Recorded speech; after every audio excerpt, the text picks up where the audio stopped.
உங்களுடைய பார்வை, அதாவது நாம் தமிழர் பார்த்தீங்கன்னா அவங்க எப்பவுமே தனிச்சு தான் நிற்கிறாங்க.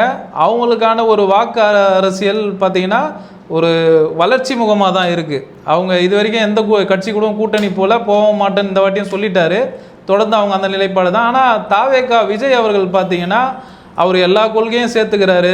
அவர் எந்த கட்சிக்கு கூட்டணி போறதுக்கான வாய்ப்புகள் அதிகம் இருக்கிறதுனால தேர்தல் கொள்கைகளுக்கு அது சரியானதா தான் இருக்குது அப்படிங்கிற மாதிரி தான் நம்ம பார்க்கலாம். ஆமா, அதனால அவரு தனித்தும் நிக்கலாம், அதிமுக கூட கூட்டணியே நிக்கலாம்.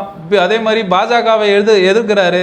பாஜக இருந்தா நான் அந்த கூட்டணியில வரமாட்டேன், ஒருவேளை பாஜக வெளியே போனா நான் வருவேன்ற ஒரு ஸ்டாண்டை கூட அவர் எடுக்கலாம். தலைப்பு போன்று தேர்தல் அரசியலே எப்படின்னா, இப்ப திமுக அவர்கள் பாஜக அவர்களோட எதிரின்னு சொல்லுவாங்க. ஆனால் ஒரு காலகட்டத்தில் திமுகவும் பாஜகவும் சேர்ந்து தான் நிற்கிறத நம்ம பார்த்தோம். ஸோ அப்போ அது தேர்தல் அரசியல் தானே.